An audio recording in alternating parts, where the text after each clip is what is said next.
Yeah, you've been very busy. You've been very, very busy. I think this is the first time speaking to you since. It's interesting that at the tail end of your speech there, you mentioned social media and how you cannot control what goes there.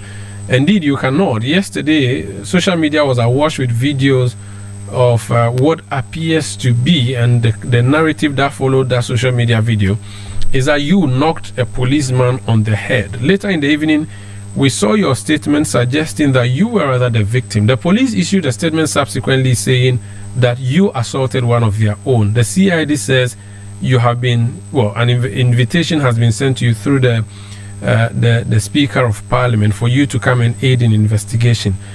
If the narratives that have been put across is anything to go by, why did you assault an officer of the law? Well, Limari, I think I disagree with you on that question, and I think you can do better on it. The police hasn't alleged an assault. I mean, to be fair to them, I read their statement, and I also just heard the officer who spoke at the part of the interview. The police have not alleged assault. They have not made that categorical statement against me, and I just want to be fair to them. So if you could rephrase your question, since you are quoting from the statement of the police, so that we can put the conversation in a proper perspective. Let me read the statement as published by the police, and then we see whether they allege assault against you or not. Whether they are, whether they are alleging assault against me. Yeah, that's what I'm saying. So I'm reading it so that we see whether they allege assault against you or not. Yes, please. Okay. So police invite Honorable Alexander Afenyo-Markin to assist investigation into viral demonstration video. The Ghana Police Service has reviewed several video footages on an alleged assault on a police officer by Honorable Alexander Afenyo-Markin during the just ended demonstration. Following the review, the service has written to the Right Honorable Speaker of Parliament requesting the release of Honorable Alexander Afenyo-Markin to assist ongoing investigation into the alleged incident. The officer in question will also be assisting the investigation. That is the end of the police statement. They say that they have reviewed several video footage on the alleged assault on a police officer by you. Yeah, but they have not. I don't know how you want to put it, but it's okay. Let's move past it. I think that I'm satisfied with the statement from the police. In all sincerity, I see some sincerity in how they themselves would want to approach the issue. And I've also listened to the officer you interviewed. I didn't get his name. He himself, when you were asked, he said whether it's altercation or confrontation or assault, when they get to the bottom of it, they would know. Meaning they want to be fair. I would want to rely on my petition to them. As you may be aware, I petitioned the IGP for them to commence investigations into the matter. I found what happened yesterday most unfortunate, that a constable could look me straight in the eye and do what he did. I've also given the police a full account of what happened. I've shared that with them, and I expect them to take action. On the issue of the invitation, I've been in Parliament the whole of today. I've checked with the Speaker's Secretariat.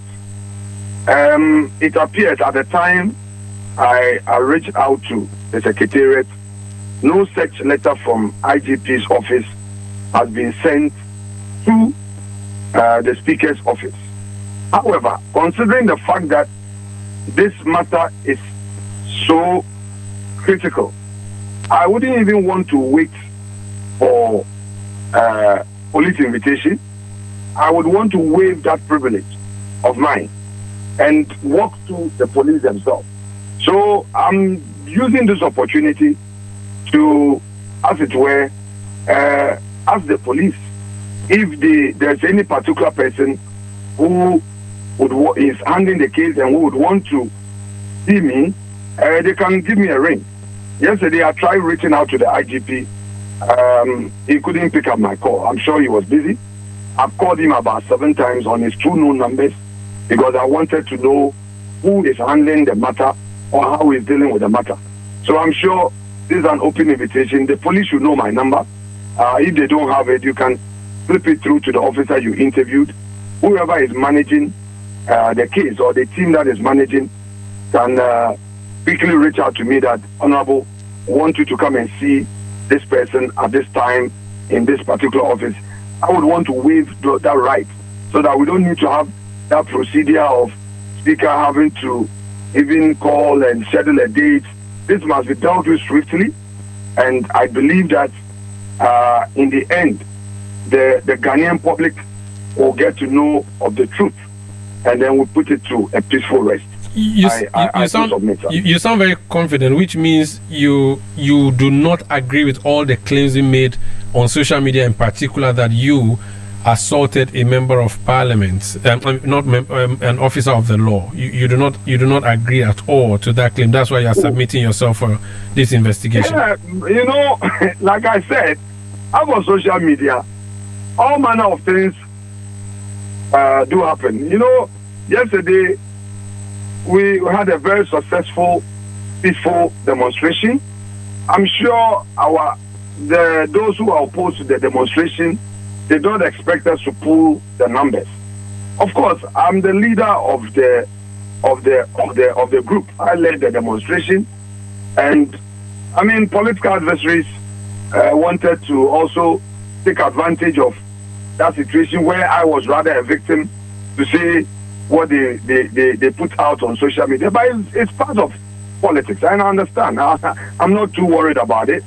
I believe that eventually the truth will come out, and I pray that the police would have the courage when eventually they review everything and get to know the truth.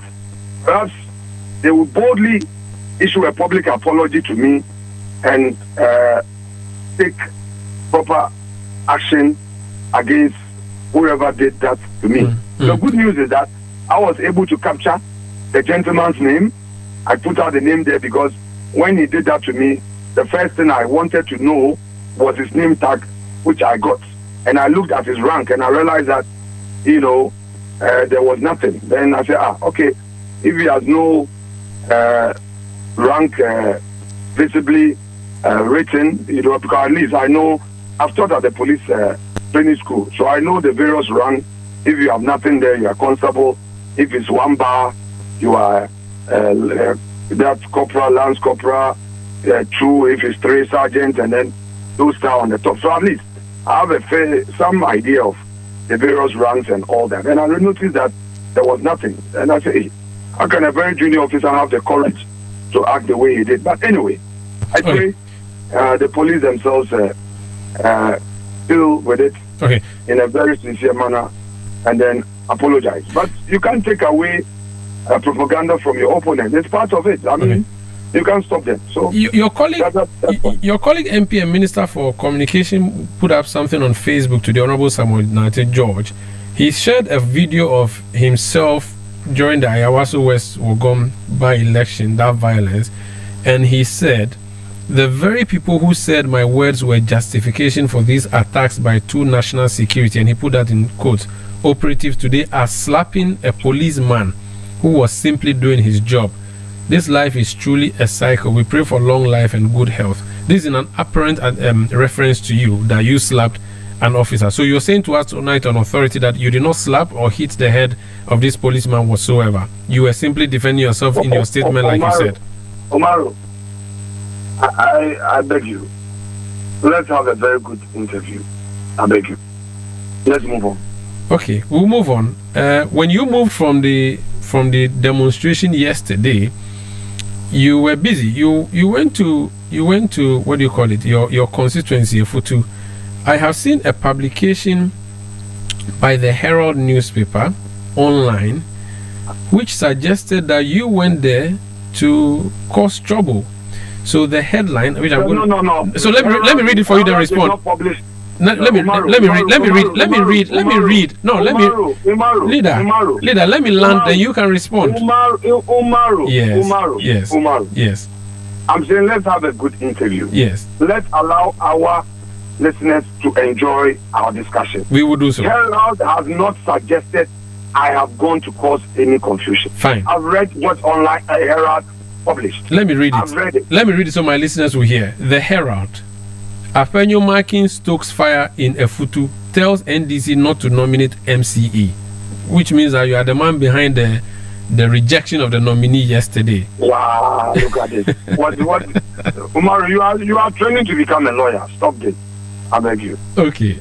What did you go to do in Efutu yesterday in reference to the nomination or rejection? Take back your earlier statement, which is out there, so that we can move on a decent path. I take out the part where I said that you have gone to cause trouble, but exactly. I stick to the headline. You were trying to say Herald did it. Okay. And I have read Herald today. And I know Herald hasn't said that. Anyway, let me go straight to the point. We had the elections yesterday. And we're able to successfully elect a presiding member for the assembly. And then, unfortunately, we could not confirm the MC nominee from His Excellency the President. I'm sure the regional minister will do the necessary homework, and together we'll find a way out of it. Yesterday, there were a lot of discussion. The regional minister knows what to do, and I hope he is able to do what he's supposed to do, and then we move on for the good of the community. So you said the NPP, and this is the Herald I'm quoting again, will not allow an MCE to be elected in that municipality. Do you have a choice? Do you have someone you wish to be nominated, or you're simply not going to allow anybody to be MCE? What exactly is your position? I'm saying to you that yesterday we were not successful. The regional minister has some information to be ferried to government. It is expected that that will be done so that the confirmation processes could be done for the good of the community. And honestly, I still don't get you properly. So the position is you will not accept an NDC nominee, or you will not accept any nominee. I'm still not clear. Please explain to me further.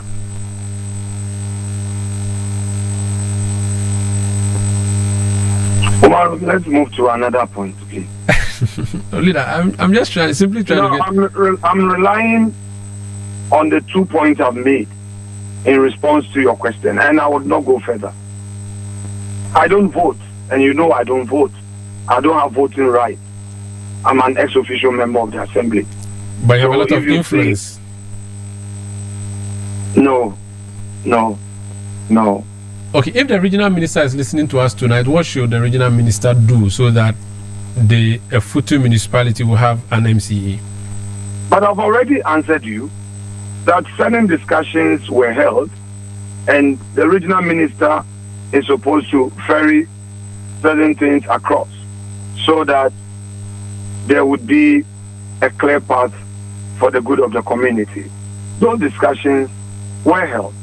I'm not supposed to be here to be talking about matters that elders of the land have sat in council to agree upon. I can't be saying that in public. Very well. Let's move on to other issues, and talking about your constituency, your municipality, the traditional role that you play in there. The Abuachiri Festival is one of the festivals that I saw you being part of, saw you in the regalia. I have also seen your title Osahin added to your name. How did that festival end? Has it ended? And again, I have a personal view that festival is not sold enough for the patronage that it requires. It's something I've read about when I was in primary school, but I do not think it's sold enough. As a member of parliament representing that area, what will you do to ensure that that festival gets the eyeballs and the attention that it requires? Thank you, Maru. I appreciate. First of all, I agree with the earlier point you made regarding the marketing of the tourism potential of the festival. We had a long-standing chieftaincy dispute in Efutu, and that affected a lot of our traditions, our tourism activities, potentials, and economic development of Efutu. Until I came onto the scene where I said, look, enough of the fight. I reached out to both parties and I worked with both parties. And if you realize the honor of the Asafo Osahin title, normally in Winneba, you are sent to a title through your paternal line. I am from Winneba through my matrilineal line and not my paternal line, because I'm an Aloman by my father's lineage. My dad is an Aloman, so paternally I'm from Alo. The elders came together to say, look, Pamina, we want to give you this title as a unifier, and Osayin, you are a ceremonial head for both Asafo, the Dentifo Asafo, which has red as its color, and then the Tuafo Asafo, which has white as its color. So I got the title. My job is basically to bring the two sides together and deal with all the underlying issues that affect our unity, so that the people can rally around the Futu dream for us to reenact our culture, our heritage, and the pride we have as a people. So a lot of activities have been embarked upon. The first one was the city beautification project, which was begun some 4 years ago. And if you come to Winneba today, you see it for yourself, the Heritage Center, the Unity Square, and all of these depict our rich tradition and culture.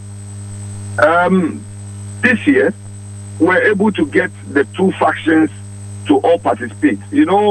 Some years back, we had the Dentifo Asafo sitting at home and not participating for a long time. It took a lot of night walking, and a lot of the principal elders supported, and we managed to get things to the center. It all boils down to this hawkish posture that we have in our society, where people will say that I will not allow, and etc., etc. Anyway, by the grace of God, we are making progress.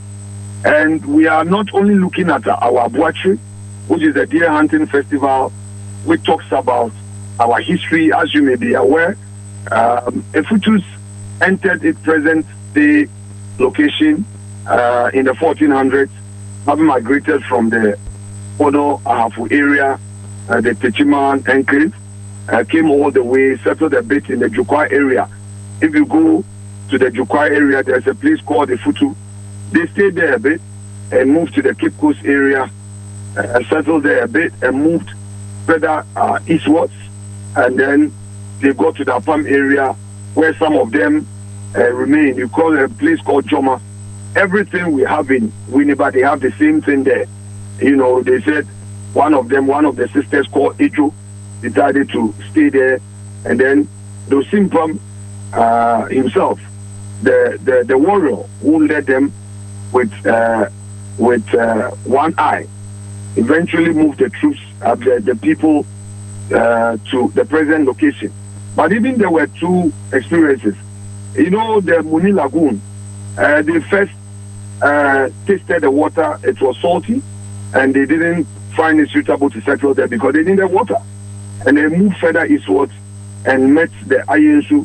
So they named that river Ayensu in local language, Aninyensu, we've gotten water in the Futu language. You know, the Futu is part of the Guan group. So they stayed there and settled eventually. Some, because majority of them were farmers, they moved further inwards. And then that's why you go to places like Osobompenyin, Atetu, Bombito, which is New Winneba, towards the Straight Road Enclave. You see that there are Futu people doing farms, because where they were coming from, they had farming and hunting as their trade.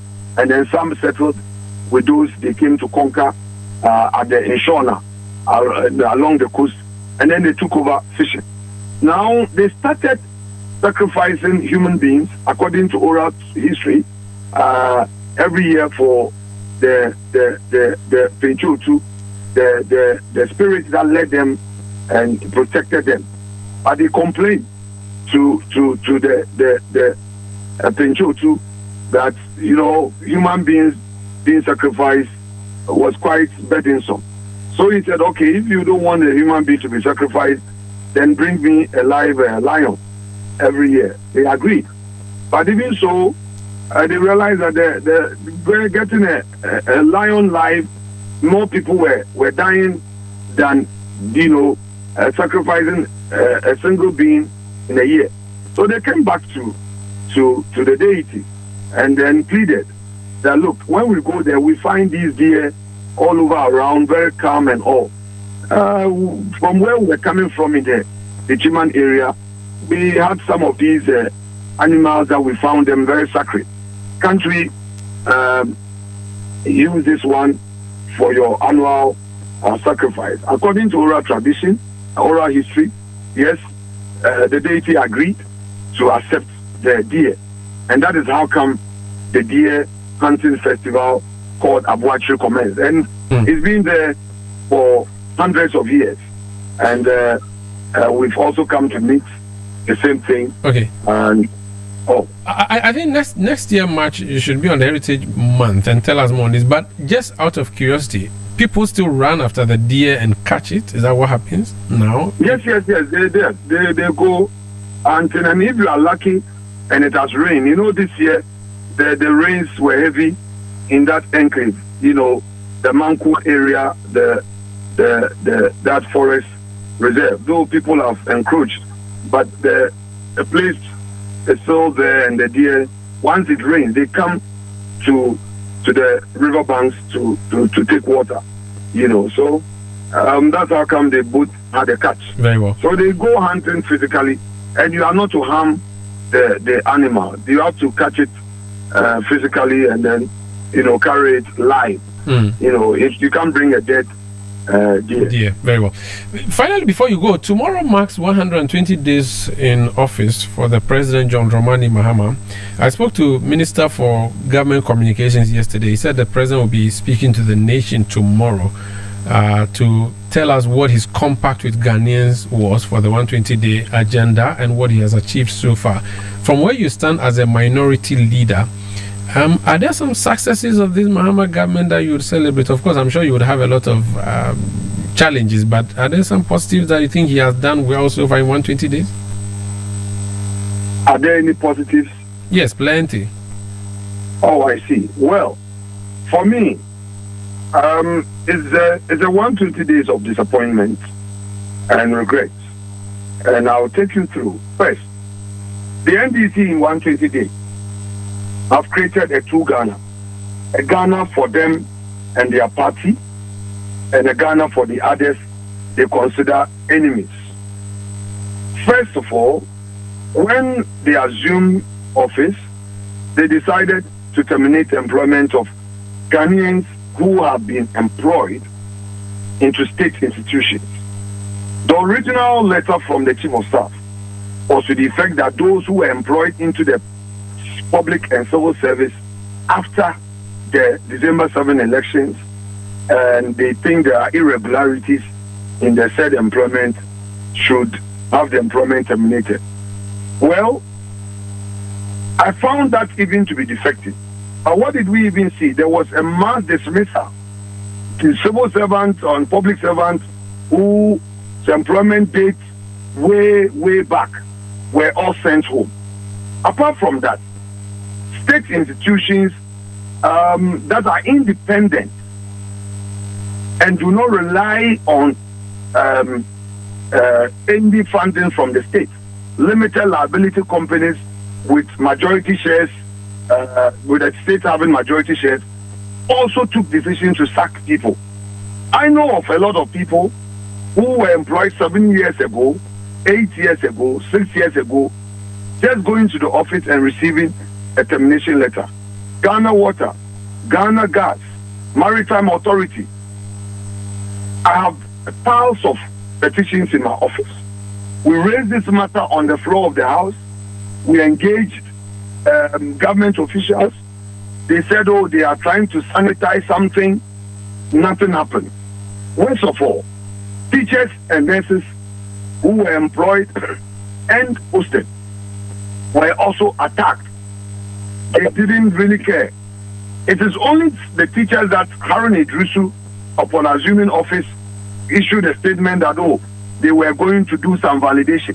But as we speak, there is no evidence of people who were posted and were teaching in classrooms and were asked to go home, being asked to take back their job. That is the first major misstep of this government. Instead of creating employment, they have rather created more unemployment in our society. Second, and rather more devastating, is the issue of their failure to bring into being their own flagship program called 24-hour economy. In the 24-hour economy, they made us to understand that they were going to create what they call 133, one job, 3 shifts. In other words, they were going to create an enabling environment for the private sector to be able to create more jobs through incentives. What we see today is a complete lack of policy for the private sector. The Ministry of Trade has no policy direction by way of how to deal with the private sector. They cancelled the 1D1F policy, in its place 0. Mr. President himself, in the SONA address, told us that the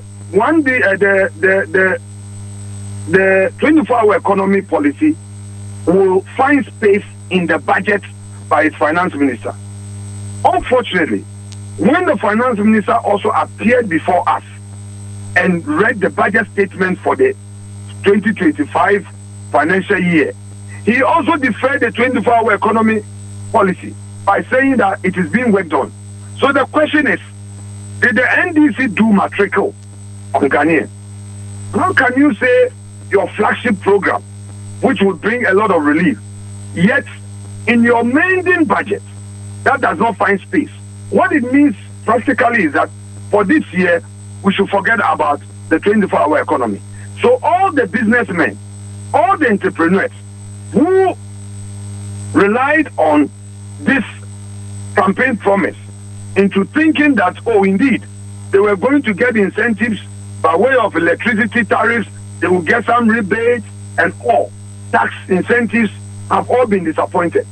What we are experiencing is an increase in tariffs, where companies are paying huge tariffs, and it's making the cost of doing business very expensive. What they have also created is uncertainty in the business environment. Look, not a single supplier, a single contractor, a single businessman has been paid by the finance ministry. Finance ministry has not paid anybody, and they say that, oh, the cedi is stable, they are able to control the dollar. But why are you choking, suffocating the private sector? If businessmen have worked and are not receiving payments, and you now say that you are doing audits, etc., in which direction the economy? So really, for the private sector, where they could have created the space and given assurances for people to have confidence in the economy, they have failed in that direction. There is really nothing new. I don't see any policy direction that would create an opportunity. It's interesting. The last point. Yeah, okay. The last point, right. Then you can come in, is their attitude towards the state institutions and the pillars of democracy. Go to the Defense Ministry, Ghana Armed Forces. They basically cleared all the generals. They started with the service chiefs. They cleared them, sacked them, and then all generals, 15 of them were also sacked.